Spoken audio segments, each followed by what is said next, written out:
பழைய store today episode சரவணனுக்கு கால் பண்ணுறாங்க. அண்ணா இது மாதிரி நான் வெளியே போகணும், கடைக்கிட்ட வந்து கொஞ்சம் நேரம் இருக்கியான்றாங்க. சரிடா நான் வரேன், ஏதாச்சும் பிரச்சனையா? அப்படியெல்லாம் ஒன்றும் இல்லைண்ணே அப்படின்னு சொல்லிட்டு செந்தில் ஃபோனை வைக்கிறாங்க. அண்ணன் வரதா சொல்லியிருக்கடா கதிர். சரிண்ணா நம்ம கிளம்பலண்ணே அப்படின்னு சொல்லிட்டு போகிறாங்க.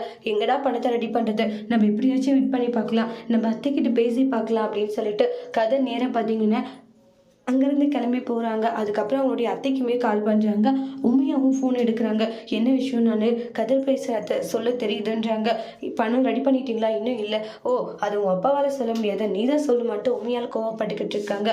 இல்லை நான் கொஞ்சம் உங்ககிட்ட பேசலாம் தான் நினச்சேன். இப்போவே உங்களுக்கு பணம் வேணுமா? செலவு பண்ணுங்கள்ல, எங்களுக்கு இப்போவே அதை பணம் வேணும்னு சொல்லிட்டு ஆர்கியூமெண்ட் பண்ணி ஃபோனை வச்சிடுறாங்க. கதிர் இருந்துட்டு அண்ணா அவங்க என்ன சொல்ல வரன்னு கூட கேட்காம ஃபோனை வச்சுட்டாங்கன்னுவாங்க. செந்தில் இருந்துட்டு போச்சுடா, அப்பா கிட்ட மாட்டிக்க போகிறேன், எனக்கு தெரிஞ்சு போச்சு ரொம்ப எமோஷனல் ஆகுறாங்க.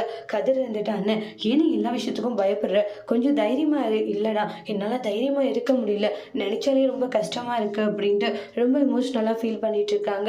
எல்லாமே சரியா போகிடும், சரியா கண்டிப்பா நம்மளுக்கு ஏதோ ஒரு வகையில நம்மளுக்கு ஏதாச்சும் உதவி கிடைக்கும்ன்றாங்க. சரவணன் வந்து கிடைக்கலாம்னு போது மெயில் வராங்க.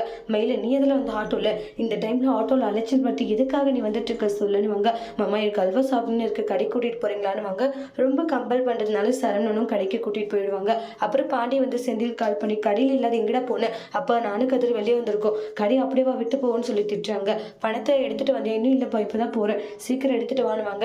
என்னன்னாச்சு? டே இன்னும் சரவணன் கடைக்கு போகணும். சரி நான் ஃபோன் பண்ணேன்னு சொல்லி பண்றாங்க. ஆனா மயில இருந்துட்டு யாரு மாமா, இல்ல செந்தில் கடைக்கு போக சொன்னா அவன் தான் பண்றான், அவரு வர வேணும்னு கூட பண்ணியிருப்பாருல்ல அப்படி இப்படின்னு பேசி ஃபோன் எடுக்காத மாதிரி பண்ணிடுவாங்க. ஃபோன் வேற எடுக்கலடா அப்படின்னுவாங்க. டே கதிரி எனக்கு என்ன பண்ணுறதுன்னு தெரியலன்னு ஃபீல் பண்ணுவோம். கதிர் சமாதானப்படுத்துறாங்க. அப்புறம் செந்தில் போய் மீனா கிட்ட ரொம்ப எமோஷ்னலாக ஃபீல் பண்ணி பேசிட்டு இருக்காங்க.